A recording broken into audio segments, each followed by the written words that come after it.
Halo, apa kabar semuanya para pemirsa pencari ilmu pengetahuan yang sangat cerdas dan berbahagia? Jumpa lagi di YouTube channel Kunci Sejarah. Kali ini Kunci Sejarah akan memberikan sebuah ilmu pengetahuan tambahan di mana di video sebelumnya membahas mengenai gerakan G30 SPKI. Dan sekarang adalah kelanjutan mengenai penjelasan di mana Kunci Sejarah akan membahas mengenai siapa tokoh yang mengemukakan teori PKI dalam G30S. Ada ex-Mendikbud. Mari dengarkan dengan seksama agar tidak salah paham dan bisa menambah ilmu pengetahuan ke depannya. Gerakan 30 September 1965 atau G30 SPKI memiliki 5 orang tokoh sentral. 3 diantaranya dari perwira militer dan 2 yang lain berasal dari kalangan Biro Khusus PKI. Ketiga perwira militer tersebut adalah Letnan Kolonel Untung, Letnan Kolonel Abdul Latif, dan Mayor Udara Sujono. Sementara 2 orang dari kalangan Biro Khusus PKI adalah Syam Kamaruzaman dan Pono.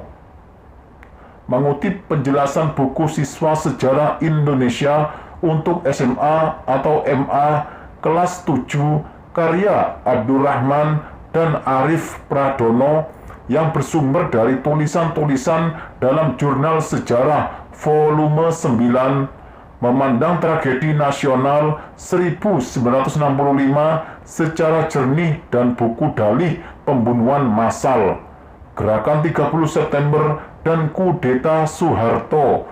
Berbagai sejarawan mengungkapkan teori terkait G30 SPKI, utamanya mengenai siapakah dalang dibalik peristiwa tersebut. Salah satu teori yang mengemukakan adalah gerakan 30 September 1965 didalangi oleh PKI. Pencetus teori bahwa PKI merupakan dalang dibalik G30S adalah Nugroho Noto Susanto dan Ismail Saleh. Bagaimana penjelasan teori tersebut serta teori yang lainnya? Teori G30S. Yang pertama, G30S adalah konflik internal Angkatan Darat. Benedict Anderson dan Ruth McVeigh berpendapat G30S adalah puncak konflik internal dalam tubuh Angkatan Darat Indonesia. Gerakan ini dinilai sebagai pemberontakan para perwira muda Angkatan Darat di Jawa Tengah yang muak atas gaya hidup dan orientasi politik pro-barat para jenderal di Jakarta. Para perwira muda itu memandang staf umum di bawah Ahmad Yani terlibat korupsi dan mengabaikan bekas anak buah mereka. Ahmad Yani dan sejumlah jenderal lain merupakan mantan perwira Kodam di Ponegoro, Jawa Tengah. Di samping itu, terdapat alasan juga bahwa para jenderal terus menentang dan menghalangi kebijakan Soekarno. Selain Benedict Anderson dan Ruth McVeigh, Harold Crooks pun mengatakan jelang 1965 Angkatan Darat terpecah jadi 2 faksi. Kedua faksi ini sama-sama anti PKI, tapi punya beda sikap soal menghadapi Presiden Soekarno. Faksi pertama dipimpin Ahmad Yani dan loyal terhadap Soekarno, tetapi menentang kebijakan persatuan nasional dengan PKI di dalamnya. Faksi kedua adalah penentang kebijakan Ahmad Yani dan Soekarnoisme. Di dalamnya terdapat A.H. Nasution dan Mayor Jenderal Soeharto. Yang kedua, ada keterlibatan antara CIA dan dinas rahasia asing lain dalam G30S. Penggagas teori ini adalah Peter Dale Scott dan Geoffrey Robinson. Teori mereka mengungkapkan kekhawatiran Amerika Serikat atas kemungkinan jatuhnya Indonesia ke dalam kekuasaan komunis. Waktu itu PKI berkembang pesat, sementara CIA disebut membantu Angkatan Darat dan memberi dana untuk menghancurkan PKI serta menjatuhkan Presiden Soekarno. Yang ketiga, PKI sebagai dalang G30S. Seperti yang disebutkan sebelumnya, teori ini dikemukakan oleh Nugroho Noto Susanto dan Ismail Saleh, sebagaimana disampaikan melalui buku mereka yang bertajuk Tragedi Nasional, Percobaan KUP G30S PKI di Indonesia 1968.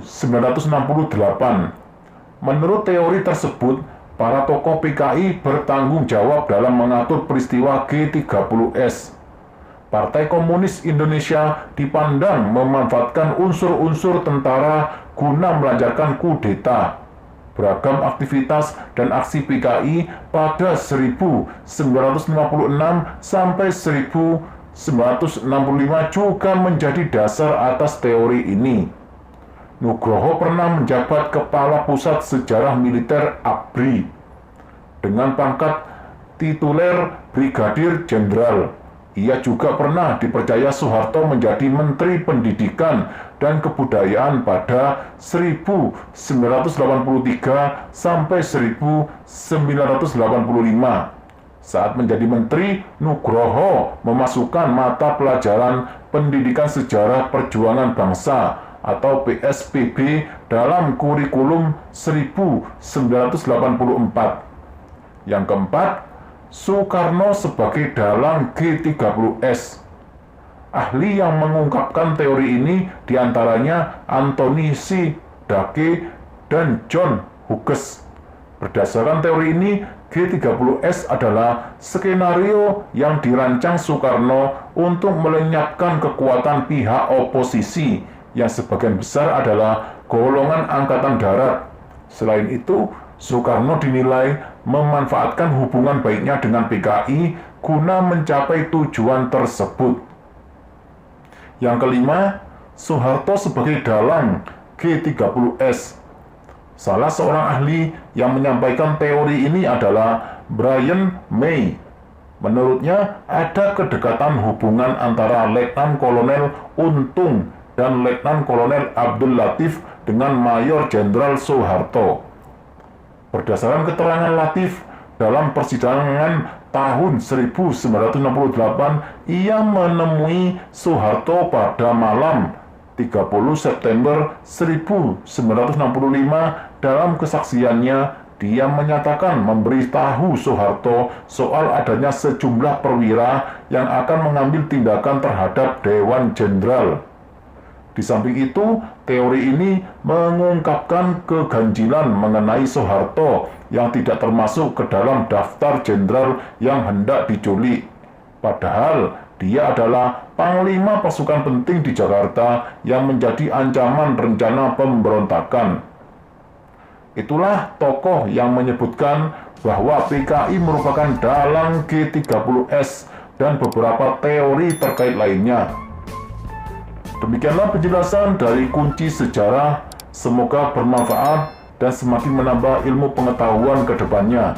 Jangan lupa selalu dukung YouTube channel Kunci Sejarah ini dengan tekan tombol like dan subscribe agar kalian tidak tertinggal mengenai ilmu pengetahuan berikutnya. Sekian, terima kasih, semoga bermanfaat. Wassalam.